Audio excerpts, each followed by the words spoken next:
Sa video natin dito ka-partner ay ida-direct natin ito. Gagawa tayo ng linya na panibago.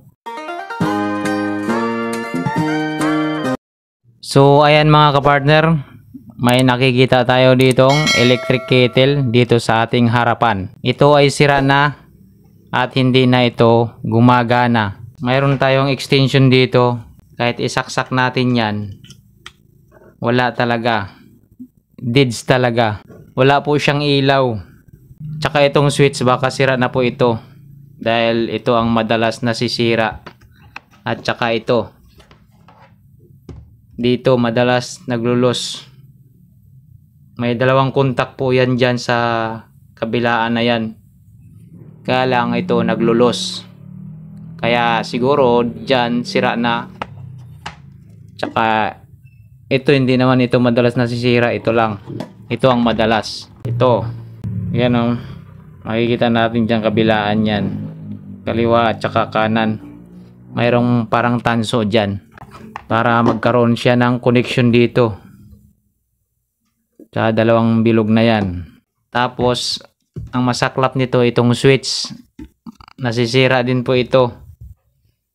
Ito ang problema ng electric kettle madalas. Subukan nyo muna itong sikwatin. Tsaka ito. Yan. Minsan kasi lumulubog yan. Kakalagay nito. Kakaganon. Kaya naglulos siya. Kaya yung iba nayuyupi lang na lumubog. Ngayon kukuha kayo ng panikwat. Sisikwatin nyo lang dito magkabilaan. Tapos pag inilagay nyo ito, pag umilaw na siya, ibig sabihin gumana na siya.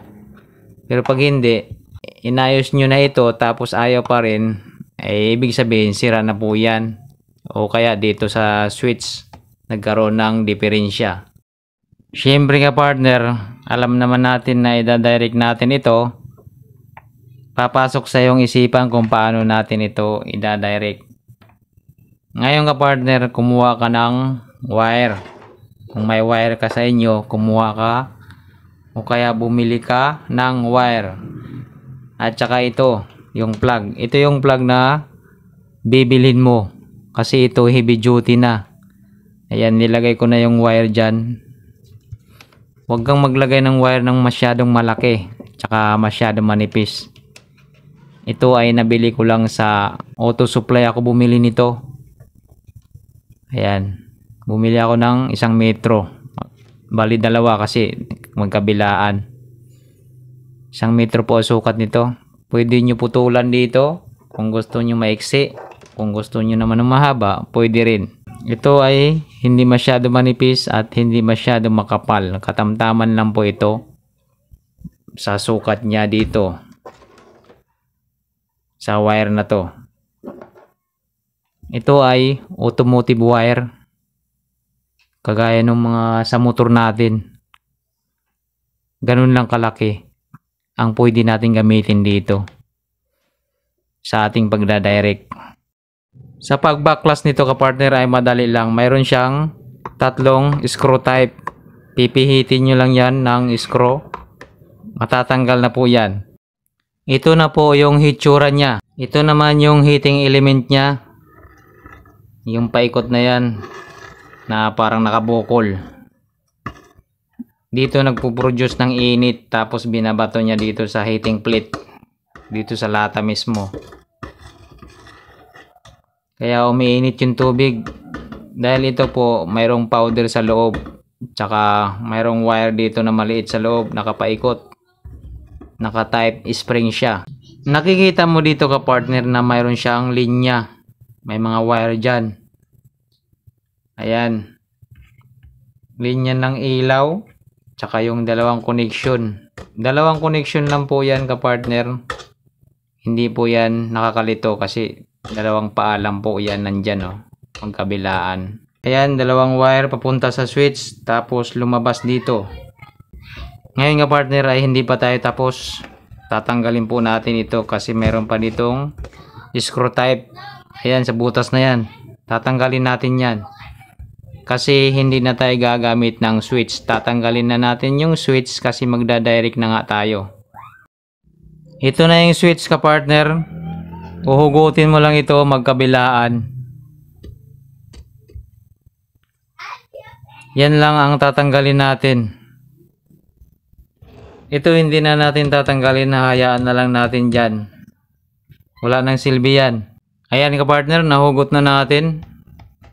Puputulin natin ito para madali natin mailusot.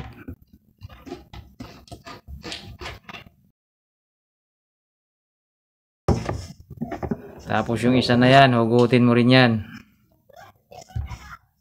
Ito.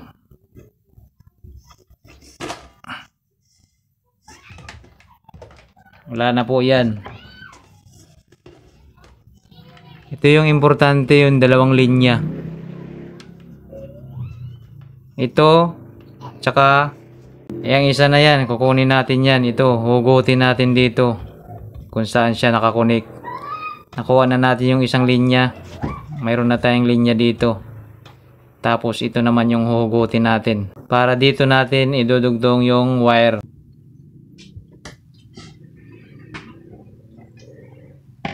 Yan. Dito natin idudugtong yung wire at saka dito. Ayan o, dalawang paa lang. Ito, tsaka yun. Ito, wag na natin ito gagalawin. Sa ilaw po ito. Pag i-direct na natin ito, siya ay iilaw. Maglagay ka lang dito ng butas dito ka partner, bali dalawang butas. Kasi dito mo ilulusot yung wire. Para maidugtong mo ito ng maayos ka partner, putulin mo itong terminal niya. Tapos pasok na lang natin dito sa butas. Mayroon na tayong butas na ginawa. Yan. Tsaka yung sinasabi ko kaninang wire. Ngayon ka partner, kung mayroon kayong heating tube, gagamitan nyo ng heating tube para safety. Mas matibay talaga pagka mayroong heating tube para maayos yung ano natin pagdudugtong, yung malinis. Dudublihin ko lang para sigurado.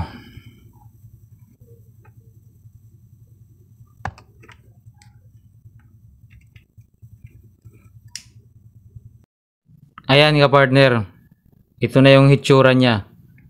Naikabit na natin yung dalawang linya, ito tsaka ito. Ayan, sa dalawang paa magkabilaan.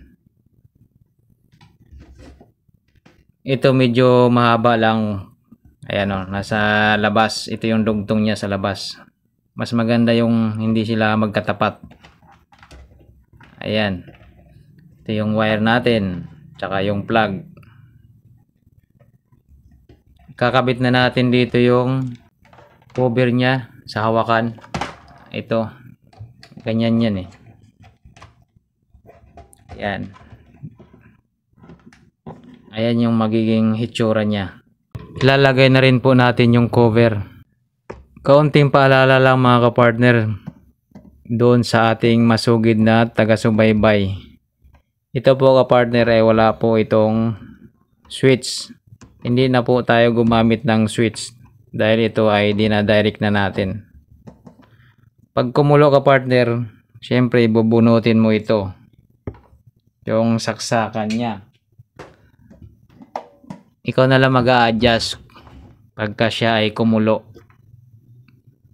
Kasi pagka napabayaan mo at nakalimutan, syempre mauubos yung tubig, mauhubas. O kaya mag-overheat kasi ito wala ring fuse. Hindi tayo naglagay ng fuse. Wala po itong fuse, kaya plug and play po ito.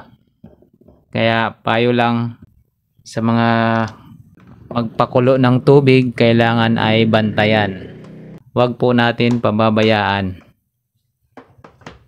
Pagka tayo ay may isinalang o mayroong isinaksak. Kasi wala na pong switch yan. Ayan yung hitsura niya oh. Yun. Ngayon ititesting natin. Lalagyan natin ng tubig.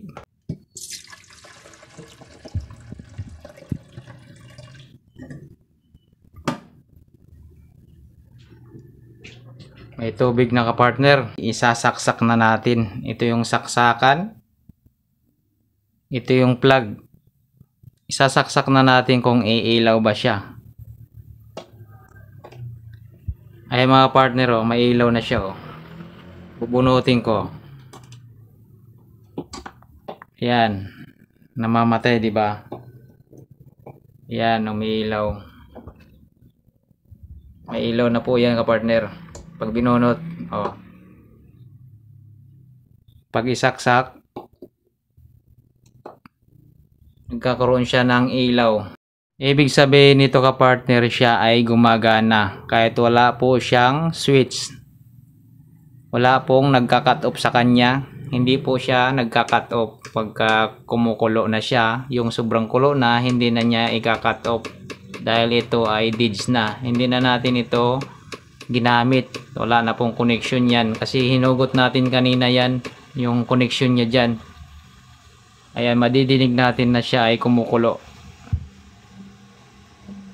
Ganun lang kadali kapartner at ganun lang kasimple. Pagka itinapon nyo ito, sayang naman. Sa mga maraming pera, pwede lang yun. Pwede nila itapon yun kasi marami silang pambili. Kagaya sa atin na wala tayong pambili, pwede tayo gumawa ng DIY. Lalong-lalo na po yung malayo sa bayan, yung babiyahe pa sila para lang bumili ng electric kettle. Ito sa mga probinsya, gamit na gamit po ito, yung technique na ito. Kung bago ka pa lang sa akin channel kapartner, please subscribe, like and share, and pakihit na rin ng ating notification bell para isa ka sa magiging updated sa aking mga bagong upload. Yung ilaw na yan kapartner, maintain po yan, lagi po siyang nakailaw kasi wala po ditong, inuulit ko po, wala po siyang magka-cut off yung switch niya. Ang init kapartner, yung kumulo oh. Ay, bumabalik yung takip. Ayan, kulong-kulo po. Tsaka mainit na mainit siya. Ayan.